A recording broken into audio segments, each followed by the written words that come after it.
So in terms of saving money, in terms of making money, in terms of becoming rich, and in terms of selling and persuading, there's there's a lot of ways that you can do that. And there's a lot of patterns and paths also that I've undergone throughout my life, that you may have undergone or underwent along your life, in your life, excuse me. And one way doesn't mutually exclude the other. And I'm going to tell you why by using a somewhat extreme example. So, way back in the day, when I sat on my ass, I was poor and broke, and I found out that I wanted to be rich. I wanted to make more money. I wanted to become more successful financially wise. And so I started looking for ways to become rich, which, and I'm going somewhere with this, but ultimately the only way to become rich really is to sell more.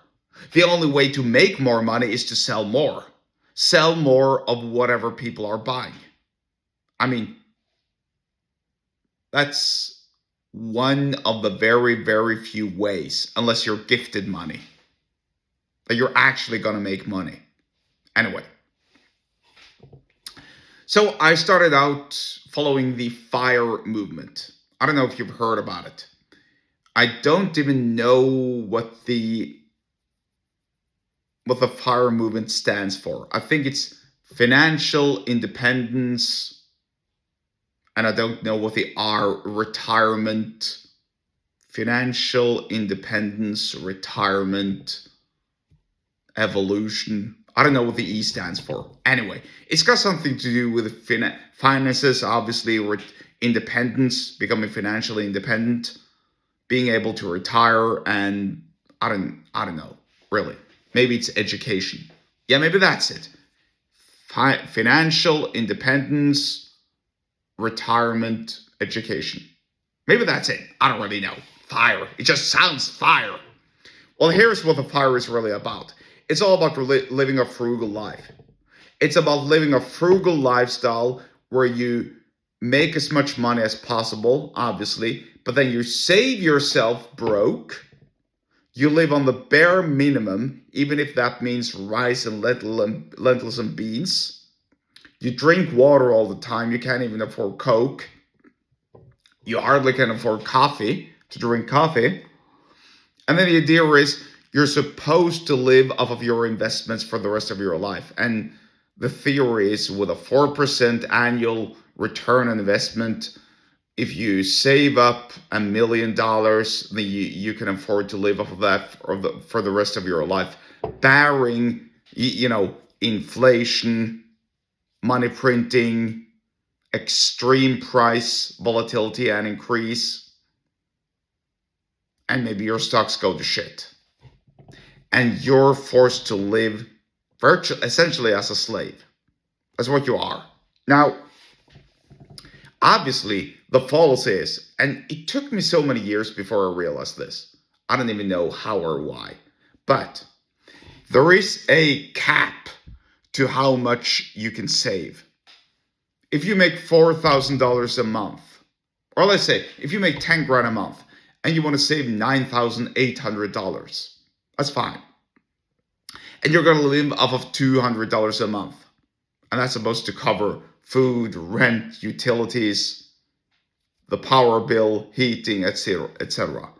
Well, I don't know where you live, but where I live, that's pretty much unsustainable. But let's say, for the sake of simplicity, that's actually doable. You're going to live a miserable, horrible life. That's for sure. You're going to be always pinching your pennies. You're always going to be clipping food coupons. You're always going to be looking for discounts. In fact, you're only going to be able to buy when there's discounts available, with regards to food and so on. And you're just going to live horrible. And the idea is, all the money that you make is going to pay for itself eventually down the line. Well, here's what you can do. There might be a cap to how much money you can save, but there is no cap to all the money that you can make. You can make $1 billion theoretically a month, right? Very few people do. I certainly don't, and quite likely I'm not going to do it either, I suppose. I can make $1 trillion a month.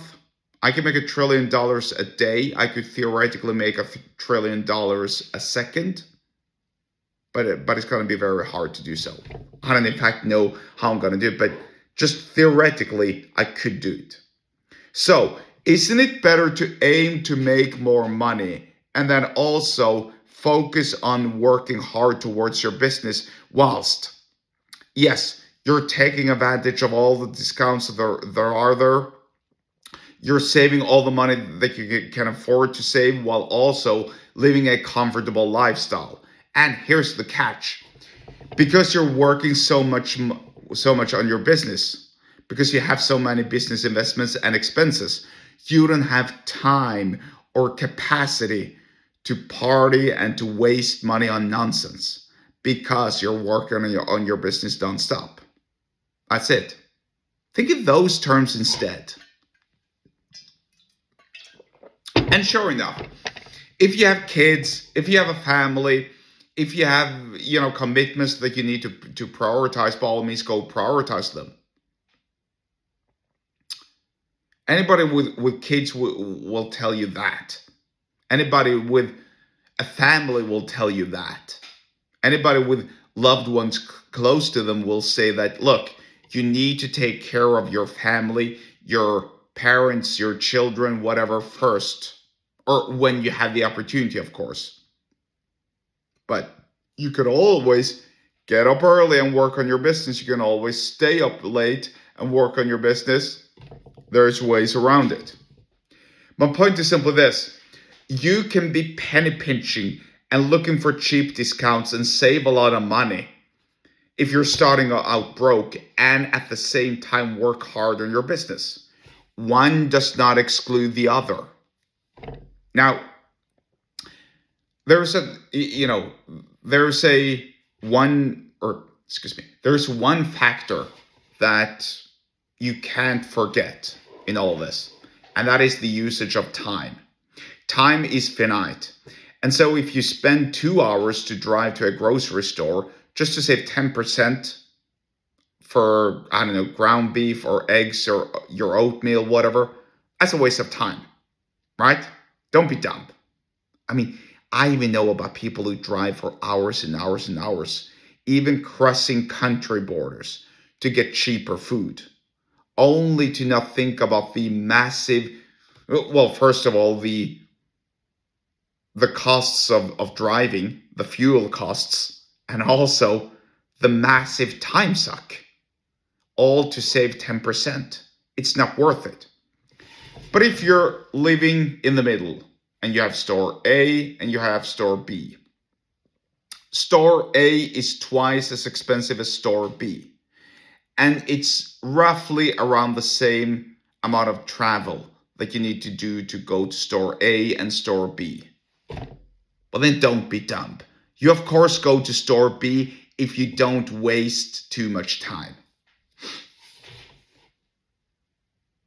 That's pretty much it. And you can still do that because either way you need to eat.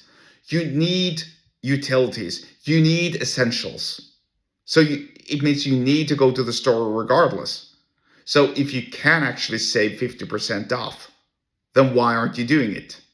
If you don't spend any more time, or if the time spending difference is minute, insignificant, then you of course are going to go to the cheaper store because all the money that you're saving, you're going to invest in your business or, other sorts of expenditures and expenses. Expenditures and expenses. I meant expenses.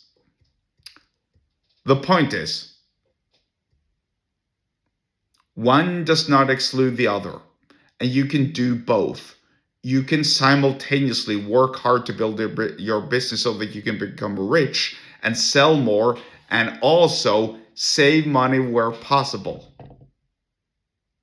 Doing Not doing that, not taking advantage of what's out there within reach, it's just dumb. Right? And then you use that, of course, for motivation to always be working hard on your business so that ultimately one day you don't have to even look at the menu. You don't even have to look at the price of what you're buying. You can buy whatever you want when you want it. Think about it. I'm going somewhere with this, and this is really you persuading yourself into seeing what's really out there. Sometimes you need to take off the blinders and just look ahead. Ahead is the financial independence and also a massive business venture. Both can be true. Which one do you choose? It's really that simple. Convince yourself and look for the ways to improve your business venture. That's really it. That's what sales and persuasion is all about. Sell yourself, persuade yourself and those around you that both of these things can be true. If you want to learn more about sales and persuasion, then get subscribed to my email list. The link to do so is in the episode description, and I'll see you there.